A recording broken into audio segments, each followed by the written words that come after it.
ऐसी कानून व्यवस्था है आपकी, सब कुछ है आपके पास, फिर भी जो है महिलाओं पर रेप नहीं रोक पा रहे हो, हत्याएं नहीं रोक पा रहे हो।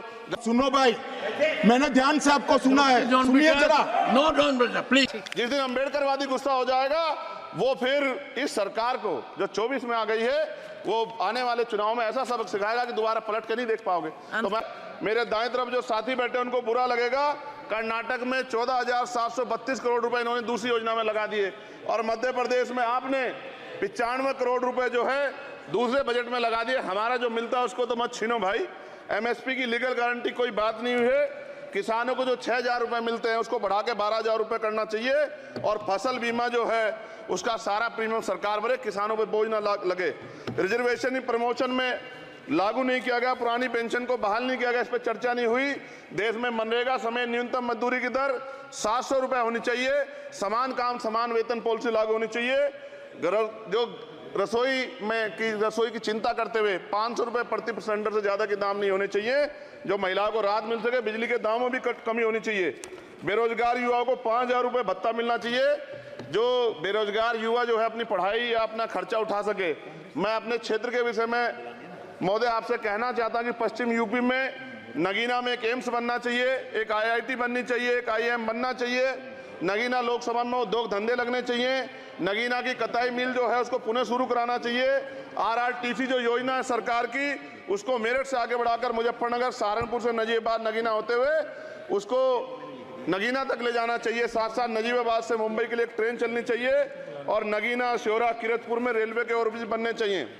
सभापति महोदय, सामाजिक न्याय मंत्रालय को 13,000 करोड़ रुपए दिए गए और जनजाति कार्य मंत्रालय को 13,000 करोड़ रुपए दिए, कुल 26,000 करोड़ रुपए, जो कुल बजट 48.20 लाख का लगभग 0.54% है।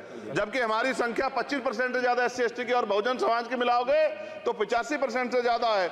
और हमारे विकास के लिए सरकार 1% पैसा खर्च कर रही है जो मिलना हमें चाहिए, जबकि मिलना हमें 25% चाहिए।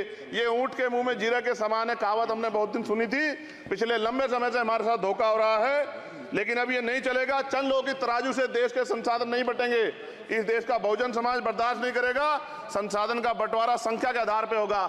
माननीय और काशीराम साहब नारा लगाए थे, ना तो वोट हमारा राज तुम्हारा चलेगा, और आज हम कह रहे हैं ना ही वोट हमारा और नोट तुम्हारा चलेगा। इस बात का भी ध्यान जो है सरकारों को देना पड़ेगा।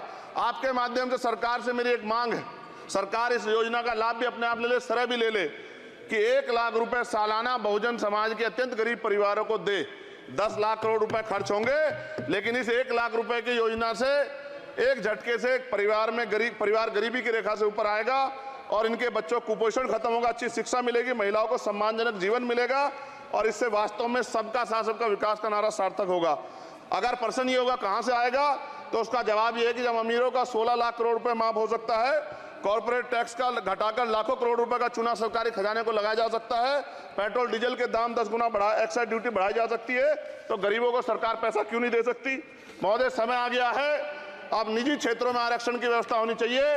SC ST OBC को निजी क्षेत्रों में आरक्षण मिलना चाहिए। और मेरी आपसे ये भी मांग है, क्योंकि अब समय की मांग है और देश तेजी से आगे बढ़ रहा है, तो मैं कहूंगा कि सरकार का जो सबका साथ सबका विकास का नारा लगभग वो असत्य महसूस होता है, क्योंकि अल्पसंख्यकों में मुसलमानों, जैनों, सिखों, बुद्धिस्टों के लिए कुछ दिख नहीं रहा, उनकी कल्याण कोई योजना नहीं है। मदरसों को जो बजट मिलता था वो कम कर दिया गया है। आर्थिक तंगी से लोग मर रहे हैं। इंटर्नशिप की बात हुई है, परमानेंट रोजगार नहीं है। और दिल्ली में क्या हुआ बच्चों के साथ कल, उनकी सुरक्षा की जिम्मेदारी क्या है? वो आए तो बनने थे IAS IPS और बन क्या गए, लाशें बन के गए। यहाँ से कोई ध्यान नहीं दे रहा है, किसी की नजर नहीं है। साथ साथ मैं आपसे ये भी आग्रह करूंगा कि हम ग्रामीण क्षेत्रों से आए लोग देश से बड़ा प्रेम करते हैं और हम ये महसूस करते हैं कि सरकारें हमें सुनेंगी, सरकारें हमारे बारे में सोचेंगी।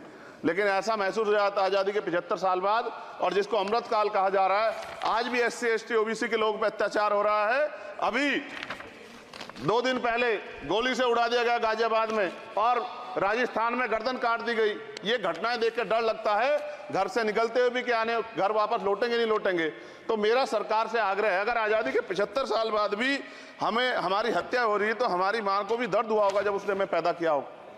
हमारी बहनों को भी हमारे खोने का दर्द होता होगा। कैसी कानून व्यवस्था है आपकी? सब कुछ है आपके पास, फिर भी जो है महिलाओं पर रेप नहीं रोक पा रहे हो, हत्याएं नहीं रोक पा रहे हो, गरीबों, दलितों, पिछड़ों, किसानों, मजदूरों की जान नहीं बचा पा रहे हो। किसान सुसाइड कर रहा है, नौजवान सुसाइड कर रहा है, और बड़ी बड़ी बातें होती हैं, इधर भी अच्छे लोग हैं, इधर भी अच्छे लोग हैं, लेकिन अच्छाई तब होगी जब जमीन पे भी कुछ काम दिखाई देगा। और जमीन पे महोदय कोई काम दिखाई नहीं दे रहा है। जब कोई योजना की बात आती है तो सरकार हमसे मुंह मोड़ लेती है। आप बताइए, एजुकेशन का बजट कम कर दिया, हेल्थ का बजट कम कर दिया। मैं अपने क्षेत्र में गया तो आप विश्वास कीजिए, डॉक्टर नहीं है, स्कूल में मास्टर नहीं है, और कोई भर्ती ऐसी नहीं जिसका पेपर लीक नहीं होता है। तो देश किस तरफ जा रहा है और इसमें नौजवानों का भविष्य क्या है, इसके बारे में हमें चिंता करनी चाहिए। और अंत में अपनी बात को खत्म करते हुए मेरा आपसे आग्रह और आपके माध्यम सरकार से आग्रह है कि यहाँ बाहर बाबा साहब अम्बेडकर की मूर्ति लगी हुई थी एक, वो करोड़ों लोगों की आस्था से जुड़ा विषय है, और आप विश्वास करो इतना गुस्सा है उसको लेके।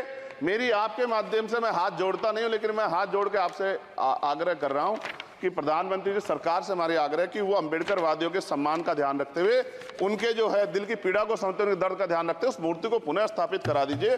अगर इसमें कोई राजनीतिक कारण अलग बात है, लेकिन मैं कंक्लूड कर रहा हूं। मगर मैं आपसे कहना चाहता हूं, इसमें बहुत गुस्सा है। जिस दिन अम्बेडकरवादी गुस्सा हो जाएगा, वो फिर इस सरकार को जो 24 में आ गई है, वो आने वाले चुनाव में ऐसा सबक सिखाएगा कि दोबारा पलट के नहीं देख पाओगे। तो मैं आपका धन्यवाद करता हूं, और मुझे विश्वास है कि सरकार मेरी बातों पे गौर करेगी और गरीबों के बारे में सरकार सोचेगी, गरीबों को आगे बढ़ने के अवसर प्रदान होंगे। धन्यवाद।